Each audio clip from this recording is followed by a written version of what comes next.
Everybody knows that logo, and that's the new logo we were thinking about this summer.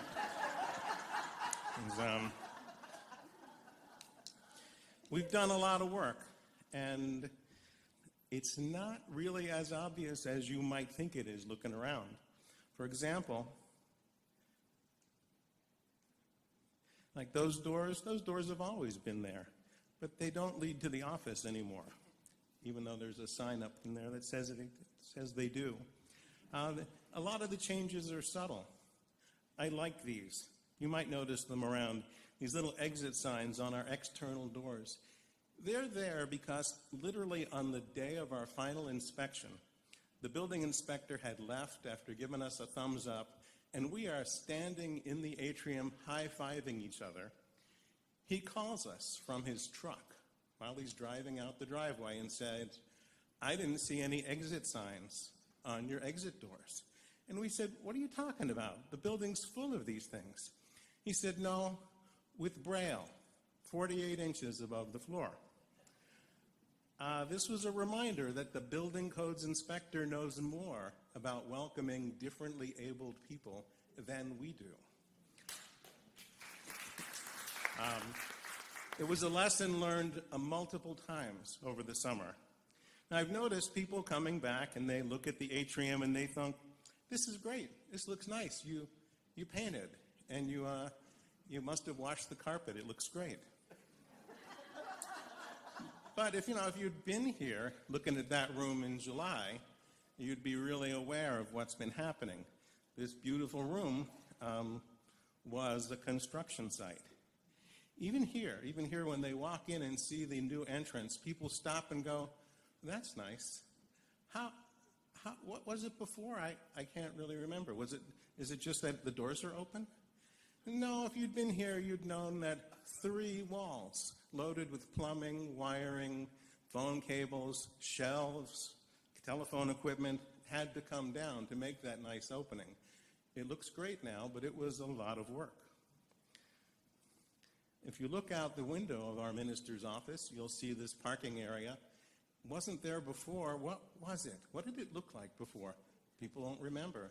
It was trees and it was rocks, and this guy took care of those. Really quickly, too. If you look out the other way, there's a manhole cover. Was there always a manhole cover there? No, that's because there wasn't a manhole there before. Now there's a big stormwater management tank under the ground there, and that's what it leads to. And I like showing pictures like this. You've seen me do this many, many times already. But really what I want to do is stop and review what we've done so far, how we got here, how we made some of these decisions, and what we're going to do next. So let me stop for a moment with the pictures and talk about the plans we had. If you remember the brochure, there was a big focus back then on energy, on being more responsible users of energy. We talked about geothermal energy replacing our use of natural gas. We talked about possibly adding more solar panels to increase our production of electricity above what the solar roof over our heads produces. What happened to those? Where are they? What happened was a professional energy audit that looked at our building in depth and said, "You are leaking energy out every window of the building, and you have a lot of them." And they don't mean just because it's glass, they meant air infiltration around the edges of every window. And when we create heat in the building, it leaks out. When we start cooling with air conditioning, as we're about to, it will leak out as well. The best way to make your energy usage more efficient is to stop wasting it. So our energy money went into replacing the windows. You might remember we had a pilot project where we drilled some holes around the windows. Is that not there? No, there it is. Just to see what was going on. And what we discovered was, yes, major infiltration around the windows of air, but also water leaking behind the stucco. It's a big problem. If you live in Chester County, you've heard about this kind of problem. We couldn't ignore it. A big part of the problem, a big part of the capital campaign was addressing what has been neglected and needs repair. And we could not repair the windows and leave the stucco as is. So here's a section with some of the new stucco and the new windows. It's not finished. This looks nice, but when it has the new gutters, the new capping, the lighting, it's going to look even better in a few weeks. I don't want to bore you with the details. I'm now conversant in the details of stucco and window installation, and I'm fascinated by it, but I suspect you might not be. So we're going to skip it. Suffice to say, this came out down to the basic framing. It came off to bare block and was rebuilt. It is water and airtight. The cost of this work was about $750,000. Round numbers. Air conditioning was another big project that we promised to undertake.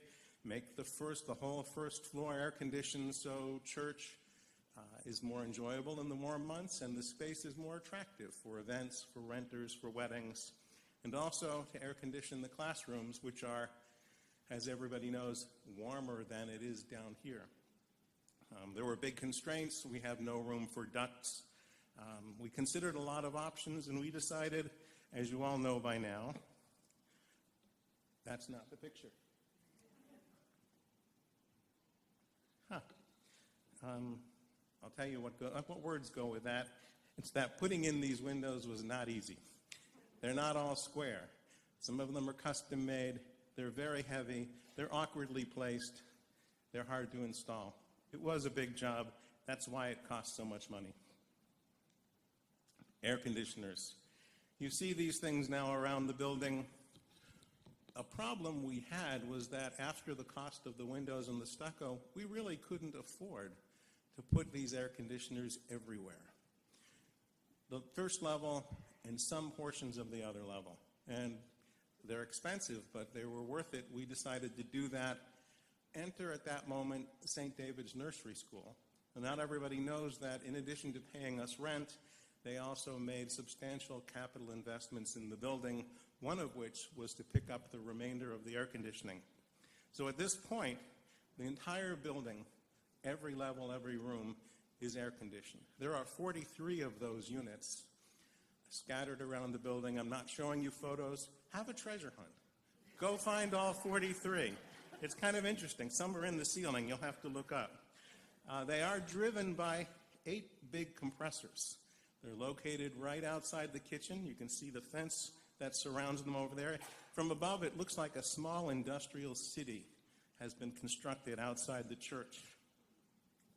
And they run on and off all the time. They're remarkably quiet. You can stand next to them on a hot summer day and have a conversation. Big insulated pipes bring the coolant into the building.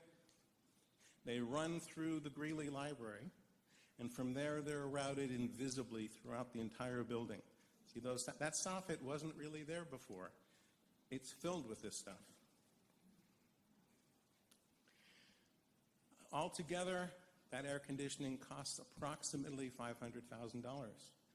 One nice thing is that it eliminated the need to buy a small, efficient gas furnace, which was recommended to us to stop us using the very large furnace we depend on all the time for heating. We won't need that because these units warm as well as cool. In the last couple of weeks, on those cold mornings, we've come in and they just automatically switched over to warm and kept the building at a comfortable temperature. It's a heat pump, and so it works either way.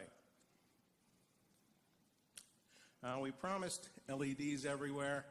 You pretty much got them. There's a few rooms that don't, but they will within the next month. The fireside room is the obvious latecomer. There'll be LEDs everywhere, including outside. There's lots of interior work that's been done that I'm not going to review in detail. The office has been changed. The rec room is still undergoing renovation. If you go outside, you'll see the back lawn looks really good. What did it look like before? It was, in fact, really different.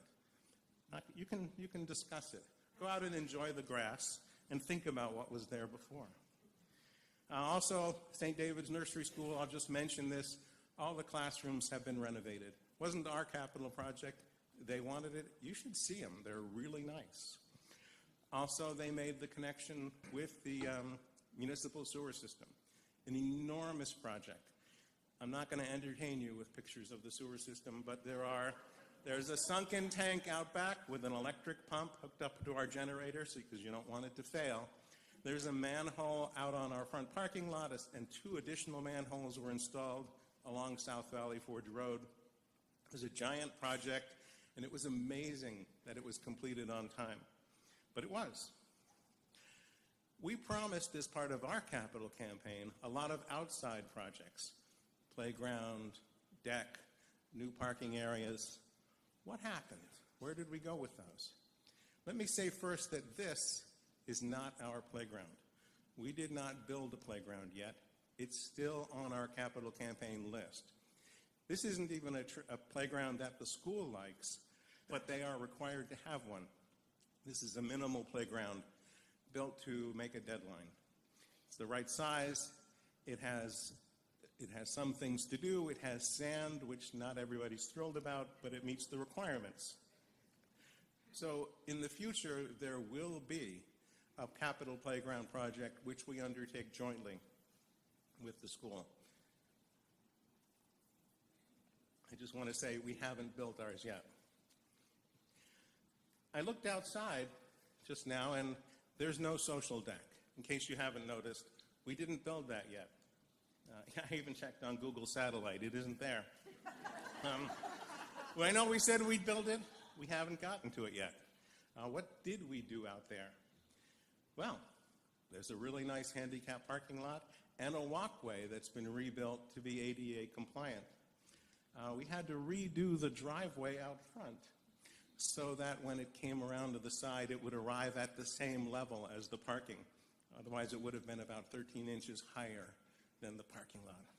So we redid that. We made the front entrance of the church a little more welcoming, a little easier access. And of course, I've mentioned underneath that parking lot is a big stormwater management tank. A question I've been asked, and I should say about that tank, I shouldn't run over it. What it does is it captures the water from about half the roof of the church, puts it under the ground, and holds it there until it recharges into the earth as if it had fallen directly on the ground. It doesn't flow anywhere. It just holds it and lets it recharge the aquifer. So a question I've been asked is, who made these decisions? Who prioritized the parking, the tank, over things like the deck and the playground? I'm not going to say it's me. The answer is Easttown Township.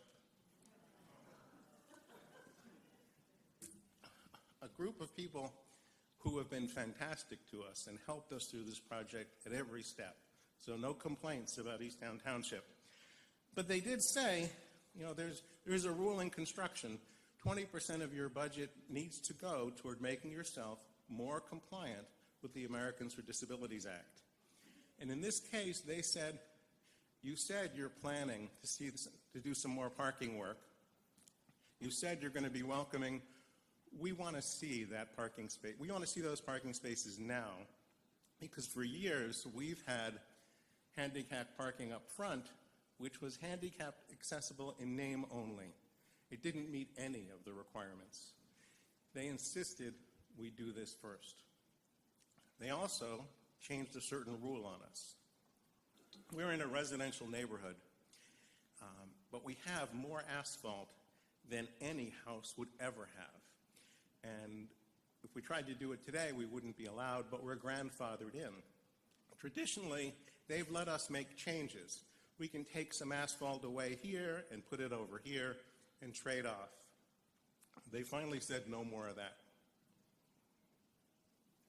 Even though we removed more asphalt in this project than we put down, they said you have to account for it. You have to do the stormwater management. In effect, they were saying, you say your values are to be welcoming, and to be good stewards of the earth. Show us. Were we going to argue? In the middle of a sprint to getting all these projects done by September? No, we didn't. So this is about $450,000 worth of outside work. It's money well spent. We're not done out there. I know you're all asking about lighting. It will be there in a few weeks. Lighting outside the path, 4 new pole lights in the lower lot.